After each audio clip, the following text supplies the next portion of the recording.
सच्ची और अच्छी खबर लखनऊ दर्पण न्यूज। ऐसा मानपत्र हमने सरकार को दिया था, लेकिन जमानत हो गई है भंते जी की, लेकिन मुकदमे अभी तक वापस नहीं लिए गए। उन्हें कचहरी के चक्कर काटना पड़ेगा। माध्यम से कहा कि ये बहुत गंभीर विषय है, पूरी दुनिया में ऐसा कहीं नहीं है कि किसी मस्जिद पर हिंदुओं का कब्जा हो, किसी हिंदू मंदिर पर ईसाई रहते हो, किसी चर्च में बौद्धों का कब्जा हो, या किसी गुरुद्वारे में मुसलमान घुसे हों। लेकिन ये क्यों हो रहा है? तब जाकर के 8 देशों ने पत्र लिखा, मेरे पास पत्र भी हैं, लेकिन सरकार की कान पर जू नहीं रहेंगी। सोचिए, अंतर्राष्ट्रीय लेवल पर हाई कमीशन के माध्यम से सरकार को पत्र लिखे गए, लेकिन प्रधानमंत्री नरेंद्र मोदी ने आज दिन तक कोई एक शब्द नहीं बोला। ये अपना डैमेज कंट्रोल करने के लिए थाईलैंड भाग गए, अभी भी विदेशों में भागे हुए घूम रहे हैं, लेकिन उन्होंने निर्णय नहीं लिया कि बौद्धों के साथ अन्याय हो रहा। क्योंकि मैं आपको बताना चाहता हूं, इस समय महाबोधि महाविहार के खाते में 8,000 करोड़ रुपया है। कितना है? 8,000 करोड़ रुपया जमा है, और उसका सेक्रेटरी होता है डीएम, और डीएम बनाता है मुख्यमंत्री, अर्थात बिहार का मुख्यमंत्री हमारे महाबोधि महाविहार के पैसे का घोटाला करता है, इस्तेमाल करता है। इसीलिए वो ये निर्णय नहीं ले पा रहा है। कितनी बड़ी पूंजी, इतना बड़ा विदेशी डॉलर। भाई, बिहार में और कोई मंदिर नहीं है जिसमें विदेशी डॉलर आता हो, लेकिन बोध गया महाविहार में विदेशी पैसा आता है। इसलिए लोग उसे छोड़ने को आज दिन तक तैयार नहीं है। हम लोग रोड पर हैं, सड़क पर हैं, और निर्णय लिया है कि पूरे भारत में जितने भी राज्य हैं, सभी राज्यों में हम लोग विरासत बचाओ सम्मेलन करेंगे। ये दूसरा सम्मेलन है। इसके बाद अगला कार्यक्रम हमारा शाहजहांपुर में है, इसके बाद अगला कार्यक्रम दिल्ली रामलीला मैदान में है।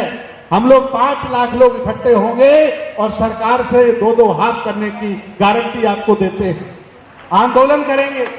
लोकतंत्र में और कुछ हम कर नहीं सकते आंदोलन के अलावा, तो इसलिए हम करेंगे। हमने पहल की है कि देश भारत के अल्पसंख्यक मुसलमान लोगों को, ईसाइयों को, सिखों को, सबको साथ लिया जाए। मैंने प्रयास किया है कि चूंकि आज ये हमारे साथ अत्याचार हुआ है, अब इन्होंने मुसलमानों को भी शुरू कर दिया है। पहले हमारे महाबोधि महाविहार में ये लोग घुसे थे, अब ये लोग वक्फ की संपत्ति में भी घुस रहे हैं, नॉन मुसलमान को वहां घुसेड़ रहे हैं, अर्थात उनकी नजर खराब है। इसलिए मैं पूरे देश के अल्पसंख्यक लोगों से निवेदन करता हूं कि इस अभियान में हमारा साथ दें, और मैं चाहता हूं कि कार्यक्रम प्रॉपर शुरू किया जाए। भंते लोग लगभग सभी भोजन कर चुके हैं। मैं क्षमा प्रार्थी हूं भंते जी, आपको खाना में लेट दे पाया, क्योंकि खाना बनाने वाला सुबह 6 बजे से बना रहा है, तब जाकर के अब दे पाया, लेकिन भोजन आपको मिल गया। मुझे बहुत अच्छा लगा। भले ही मुझे खाने को नहीं मिला, आपने खा लिया, लेकिन हमें अच्छा लगा। अब हम लोग कार्यक्रम को प्रॉपर शुरू करेंगे। जो भी हमारे उपासक आ रहे हैं उनसे निवेदन करता हूं कि बैठते जाएं, और मंच पर वही लोग आए जिनको हम बुलाएं। अपने मन से मंच पर ना आए, अनुशासन बना के रखें। नीचे बैठना, ऊपर बैठना मायने नहीं रखता है। आंदोलन में हिस्सेदारी मायने रखती है। आप यहाँ आए हैं, आपने हिस्सेदारी दिखाई है, इससे ज्यादा जिंदा होने का कोई दूसरा सबूत नहीं हो सकता।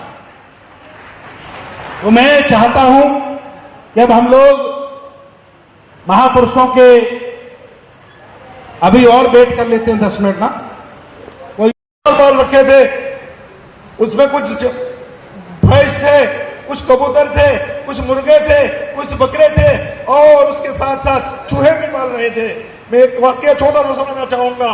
मेरे भाइयों, आज जो हम जमा हुए हैं इस देश की हिफाजत के लिए, इस देश को मजबूत करने के लिए, इस देश को बचाने के लिए जमा हुए हैं। इस मकसद से हम जमा हुए हैं। इस देश के दुश्मन चाहे मेरे भाई क्यों ना हो, इस देश के गद्दार चाहे मेरे भाई क्यों ना हो, मेरे मजहब के मानने वाले क्यों ना हो, आपके भाई आपके मजहब के मानने वाले क्यों ना हो, अगर गद्दार है और देश को नुकसान पहुंचा रहे हैं, वो देश के दुश्मन है, हमारे दुश्मन है, हमारे समाज के दुश्मन है, आपके दुश्मन है, हमारे नस्ल के दुश्मन है, हमारे आने वाली पीढ़ी की दुश्मन है। उससे बचाना हमारे धर्म में से हर एक की जिम्मेदारी है।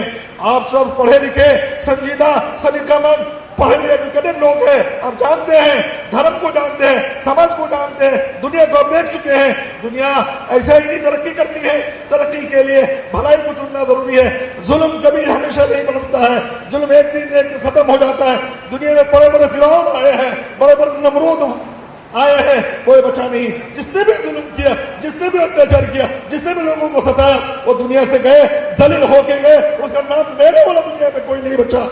याद रखे, उन्हीं जालिमों से लड़ने के लिए आज आप यहाँ जमा हुए हैं।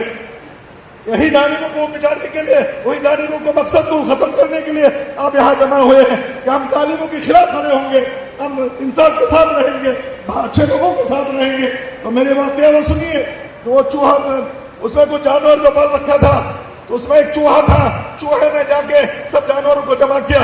जैसे आज हमने कह सकते हैं, हमारे लोगों ने, जिन लोगों ने इस आज का प्रोग्राम किया है, उनका यही मकसद होगा।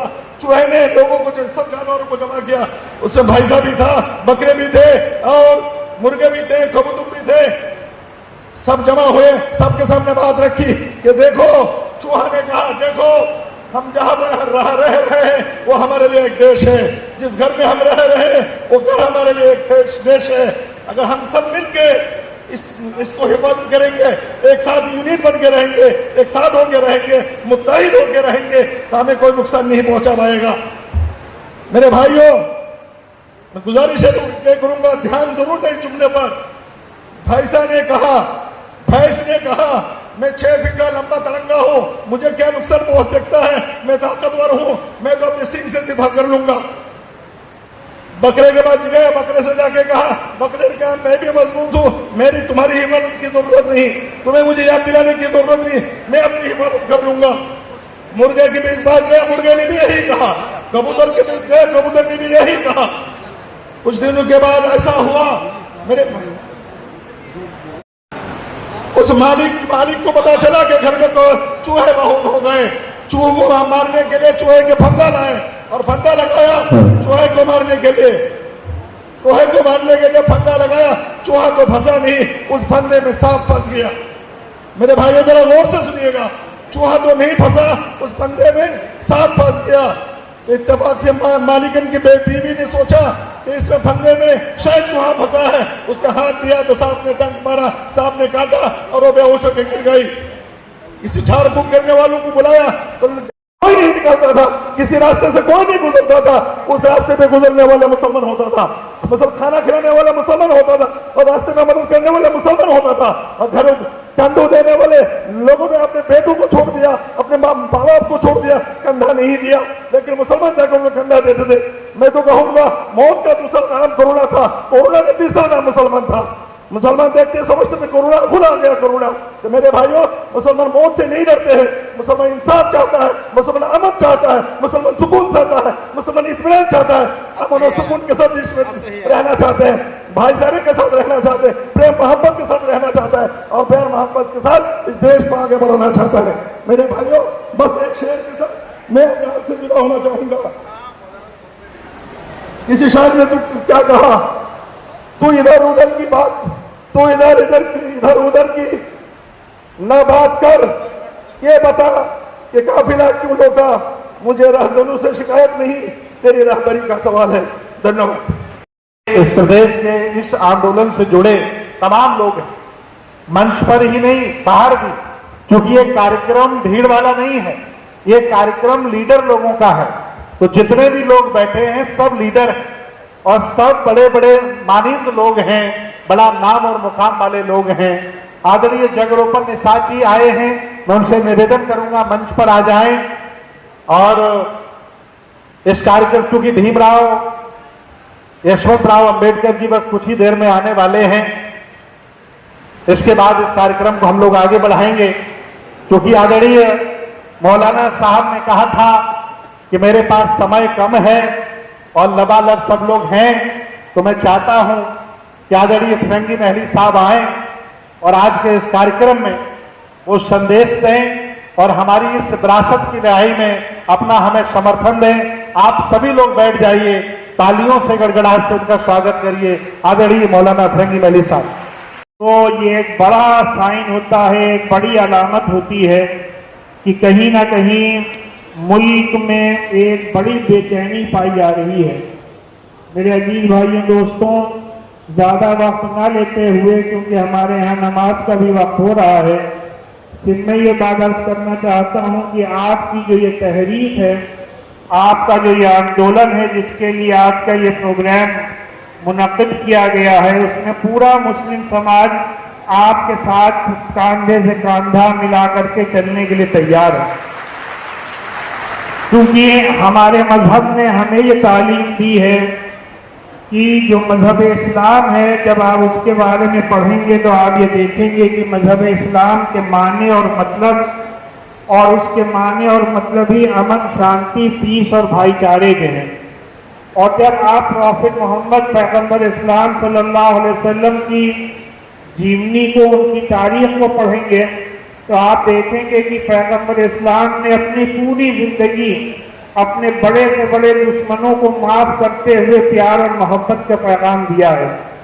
एक मौके पर पैगंबर इस्लाम ने इरशाद फरमाया कि अल खल्क़ु अयालुल्लाह, यानी तमाम मखलूक अल्लाह का कुंबा है, यानी all Mankind is one divine family, यानी जितनी भी मखलूक है जिसको अल्लाह ने, भगवान ने, ईश्वर ने, गॉड ने पैदा किया है, वो सब एक अल्लाह, एक गॉड, एक ईश्वर और एक परमात्मा की मखलूक है। लिहाजा कोई भी इंसान जो अपने सीने में इंसानों वाला दिल रखता होगा, वो इस बात को बर्दाश्त नहीं कर सकता कि हम खुद अपने ही खानदान के किसी फर्द को कोई तकलीफ पहुंचाएं। लिहाजा हम सब लोग अपने मजहबी नुक्ते नज़र से आप तमाम लोगों को अपने परिवार और अपने खानदान का एक फर्द मानते हैं। लिहाजा जो भी आपकी तकलीफ़ें हैं, समस्याएं हैं, वो हमारी समस्याएं हैं, जो हमारी समस्याएं हैं वो आपकी समस्याएं होनी चाहिए। और अगर आप देखें कि आपकी इबादत गाहों के साथ जो नाइंसाफ़ियाँ हुई हैं, वही हम लोग की भी इबादत गाहों के साथ नाइंसाफ़ियाँ हो रही हैं। जो अभी वक्फ एक्ट नया बना है, उस वक्फ एक्ट का विरोध और उसकी मुखालफत पूरे मुल्क भर में तमाम मुस्लिम तंजीमें कर रही हैं, और India Muslim personal law board ने भी इस वक्फ एक्ट की मुखालफत की है। और उसी तरीके से आपकी भी जितनी इबादत गाहें हैं, हम सब ये चाहते हैं कि वो आपके मजहबी अकीदे के तहत उनको सेफगार्ड किया जाए, वो आपके हाथों में सौंपी जाए। इस मुल्क पर डॉक्टर भीमराव अंबेडकर का, इस मुल्क के जितने भी सिटीजन्स हैं, जितने भी शहरी हैं, सब पर एक बड़ा एहसान है, बड़ा करम है कि उन्होंने मुल्क नहीं बल्कि पूरी दुनिया का सबसे बड़ा आइन और सबसे बड़ा कॉन्स्टिट्यूशन और सबसे बड़ा संविधान इस मुल्क को दिया है। ये वो संविधान है जिसमें कि इस मुल्क की रूह बसती है। ये वो संविधान है जिसका कि प्रिएम्बल जो है, अगर सही तौर पर उस पर अमल हो जाए, यहाँ हुकूमतें अगर सही तौर पर कॉन्स्टिट्यूशन के सिर्फ प्रिएम्बल पर अमल करने को यकीनी बना लें, तो इस मुल्क में कोई भी इंसान ऐसा नहीं होगा जो कि 2 वक्त की रोजी रोटी से महरूम रह जाए, जो कि किसी भी तरीके से हक और इंसाफ से महरूम रह जाए। इस मुल्क के प्रिएम्बल में वाज़ेह तौर पर यह बात कही गई है कि we the people of India having solemnly resolved to constitute India into a sovereign, secular, socialist, democratic republic, and to secure to all its citizens justice, equality, liberty and fraternity. अब जो ये सेकुलरिज्म है, जो ये socialism है, अगर और जो ये डेमोक्रेसी है, अगर सही तौर पर इस पर हुकूमतें और तमाम इंसाफ पसंद इदारे करने लगें, और इस प्रिएम्बल में जो जस्टिस, इक्वालिटी और लिबर्टी और फ्रेटर्निटी की बात कही गई है, अगर सही तौर पर, ज़मीनी तौर पर उस पर अमल करने लगा जाए, तो हम ये समझते हैं कि हमारा ये मुल्क एक जन्नत नुमा बन जाएगा, और इस मुल्क में कोई भी ऐसा इंसान नहीं रह जाएगा जो कि हक और इंसाफ से महरूम रह जाए, या जिसके की मजहब के साथ कोई भी नाइंसाफ़ी हो। इत्तेफाक की बात यह है कि आज ही डॉक्टर APJ अब्दुल कलाम साहब का यौम वफात भी है, तो लिहाजा आज का ये दिन और भी इस नुक्ते नज़र से अहम हो जाता है कि जो डॉक्टर भीमराव अंबेडकर साहब का मिशन था, जिसको कि डॉक्टर APJ अब्दुल कलाम साहब भी आगे ले करके चले, और उन्होंने भी इस मुल्क में हक और इंसाफ के क़याम को यकीनी बनाने की हर मुमकिन कोशिश की। तो आज हम सबको उनको भी श्रद्धांजलि और उनको भी खिराज अकीदत पेश करना चाहिए। अल्लाह ताला से ये दुआ है कि अल्लाह ताला हमें और आपको एक प्यार और मोहब्बत के माहौल में एक दूसरे का साथ देते हुए इस हक और इंसाफ की लड़ाई में कामयाबी अता फरमाए। शुक्रिया। की है और दूसरी सच की है। जहां भी झूठ है वहां नफरत है, जहां नफरत है वहां कला है, जहां कला है वहां अवनति है, जहां अवनति है वहां हिंसा है और जहां हिंसा है वहां विनाश। जहां भी सच है वहां प्रेम है, जहां प्रेम है वहां भाईचारा है, जहां भाईचारा है वहां उन्नति है, जहां उन्नति है वहां शांति है और जहां शांति है वहां युद्ध नहीं बुद्ध है। कुछ मनवादियों ने झूठ को आधार बनाकर समाज को वर्णों में बांटा, फिर जातियों में बांटा, फिर ऊंच नीच की भावना पैदा की और इसी झूठ की व्यवस्था के ऊपर अंग्रेजों के आने के बाद एक हिंदू नाम की चादर लपेट दी। अब समस्या यह है कि इस व्यवस्था को हम धर्म समझते हैं तो इसकी पूजा करते हैं, दरअसल एक गुलामी की व्यवस्था है। तो वोल्टायर ने कहा गुलाम को गुलामी का एहसास करा दो, गुलाम अपनी बेड़ियां खुद तोड़कर फेंक देगा। हम आपको 5 मिनट में एहसास कराएंगे। जो लोग हिंदू बने हुए हैं उनके लिए नहीं, जो लोग इस धर्म को लात मार करके बुद्धं शरणं गच्छामि कर रहे हैं, वही हमारे असली इतिहास है। बुद्ध हमारी विरासत है, उस विरासत का नेतृत्व हमारे स्मृति रतन जी कर रहे हैं। मैं इनको सैल्यूट करता हूं। हमारा प्रधानमंत्री भारत के बाहर जाके कहता है कि मैं बुद्ध की धरती से आया हूं और इंडिया में आके कहता है जय श्री राम। इसका मतलब क्या है? पूरी दुनिया को धोखे में दे रहे हो। अगर राम नाम सत्य है तो बच्चा पैदा हो रहा है, वहां क्यों नहीं कहते हो राम नाम सत्य है? अगर ये पेन इस हाल में पेन है तो बाहर भी पेन रहेगी, तो बच्चा पैदा होते समय राम नाम सत्य क्यों नहीं बोल रहे? हमारी विरासत को छुपाया गया है, आपका इतिहास को तोड़ा मरोड़ा गया है। भारत के कण कण में बुद्ध है। तो हमने कविता बनाई, ये सुबह सुबह 18 चैनल लगा करके 19 बाबा बैठा दे रहे। क्यों? आपका राहु केतु गड़बड़ चल रहा है, शनि की दशा बराबर नहीं है, बजरंग बली को केला चढ़ाइए, आपका कल्याण हो जाए। कोई माई बाप को केला दे रहा है तो हमने कविता बनाई, जब पढ़े लिखे ही पागल हैं तो अनपढ़ को कौन पढ़ाएगा?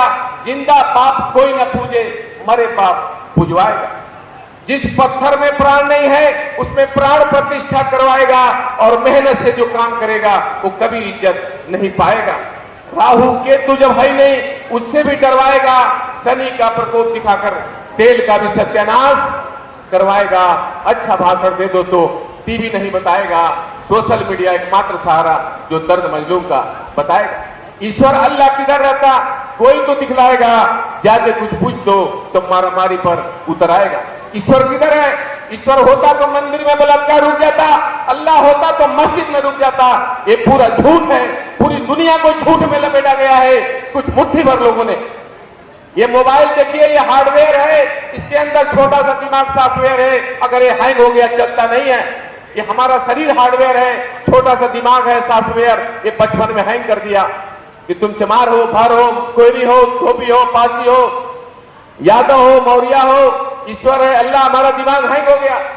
जाति बनाए कैसे? चमार है तो भंगी से 6 चूचा, अच्छा पाल जी है और 6 चूचा, अच्छा मौर्य जी है और 6 चूचा, यादव जी है और 6 चूचा। हर आदमी खुश है कि हमारे नीचे तो कोई है, मगर कोई नहीं सोच रहा हम किसके नीचे। धर्म में वर्ण, वर्ण में शूद्र, शूद्र में जाति, जाति में ऊंच नीच और मनुवादियों के आगे सारे नीच। तो गर्व से कैसे कहें हम हिंदू हैं? इसलिए हमने पूरे देश में नारा लगा दिया है, गर्व से कहो हम श्रमण परंपरा के लोग हैं, मेहनत करके खाने वाले लोग हैं, थक कर लूट कर खाने वाले लोग नहीं है। इसीलिए उत्तर भारत के अंदर एक अंबेडकर पैदा हुए जिसका नाम था डॉक्टर रामस्वरूप वर्मा। उन्होंने कहा मरेंगे मारेंगे परंतु हिंदू नहीं कहलाएंगे। उन्हीं का चेले थे जगदेव बाबू कुशवाहा। उन्होंने कहा 10 का शासन 90 पर नहीं चलेगा, नहीं चलेगा। 100 में 90 शोषित है, 90 भाग हमारा है। धन धरती और राजपाट पर 90 भाग हमारा है। तो उनको लोगों ने कहा तुम ऐसे भाषण दोगे तो तुमको गोली मार दी जाएगी। तो कहते थे पहली पीढ़ी गोली खाएगी, दूसरी पीढ़ी जेल में जाएगी और तीसरी पीढ़ी राज करेगी। वही हुआ। 5 सितंबर 1974 को उनको गोली मार दी गई और जब उन्होंने पानी मांगा तो उनको पेशाब पिलाया गया। ये समस्त 85% के ऊपर उन्होंने लात मारा है। इसलिए मैं यहाँ बैठे हुए हिंदू बने हुए लोगों से मैं ऐलान करता हूँ, उस धर्म को लात मारिए जो आपको नीच कहता है और अपने घर में आप भगवान नहीं हटा सकते। उन भगवानों के बगल में महापुरुष लगा दीजिए, दोनों भगवानों में झगड़ा होने दीजिए। जो भगवान असली रहेगा वो रह जाएगा और नकली बाहर चला जाएगा। मैं इसी के साथ एक कविता सुना के अपनी बात खत्म करूंगा कि बड़ा अजीब दास्ता है इस देश का, जो कहते थे कि जाति प्रथा खत्म करो, उनको जातिवादी बना दिया और वो जिन्होंने जातियों के बीच उनको हिंदूवादी बना दिया। हिंदू धर्म कुछ नहीं, जातियों का एक झमेला है। जहां 6-6 इंच का अंतर हो वह मूर्खों का एक मेला है। कार्ल मार्क्स जी कहते थे धर्म एक अफीम का गोला है, इस नशे से दूर रहो, यह शोषण का एक झोला है। अगर आप एकलव्य तो अंगूठा आपको कटवाना है अगर ब्राह्मण वर्ग से तो द्रोणाचार्य पुरस्कार भी पाना है। जब भी कोई मेडल जीते जाति उसको बताना है, भले हो गए वो ध्यानचंद तो भारत रत्न नहीं पाना है। अगर आप मनुवादी नेता तो जाति का समीकरण बनाना है और समीकरण में गड़बड़ी दिखे तो दंगा भी करवाना है। इसी के साथ मैं अपनी बात